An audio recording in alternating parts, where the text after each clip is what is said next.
Hi అండి. బట్టలకు వాడే క్లిప్స్ ఓన్లీ బట్టలకే కాకుండా మనకి కిచెన్‌లోనూ, ఇంట్లోనూ యూజ్ అయ్యే విధంగా ఎలా వాడుకోవాలో ఈ వీడియోలో అయితే చూద్దాము అండి.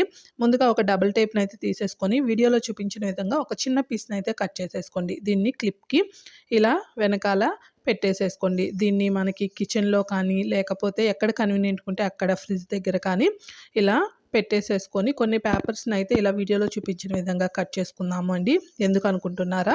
మనం కిచెన్‌లో వంట చేసేటప్పుడు అప్పుడప్పుడు అయిపోయిన గ్రాసరీస్ కానీ, లేదా మనకు కావాల్సిన వస్తువులు కానీ గుర్తొస్తూ ఉంటాయండి. వాటినన్నిటిని మనం అలానే గుర్తుంచుకోలేం కాబట్టి, ఇలా దగ్గరలో ఒక పేపర్ పెట్టేసుకొని రాసుకున్నామంటే, మనం బయటికి వెళ్ళినప్పుడు కావాల్సినవన్నీ కూడాను ఈ లిస్ట్ తీసుకొని తెచ్చుకోవచ్చనమాట. అలానే ఈ క్లిప్‌కి పిల్లలు ఐడీ కార్డ్సు, బెల్ట్సు, మనం రెగ్యులర్‌గా వాడే చైన్స్ కానీ, బండి కీసు, కార్ కీసు ఇలాంటివన్నీ కూడాను చక్కగా పెట్టేసుకోవచ్చు. సెపరేట్‌గా హోల్డర్స్ కొనే పని లేదు. టిప్ నచ్చితే లైక్ చేసి మన ఛానల్‌ని సబ్స్క్రైబ్ చేయండి. Thank you.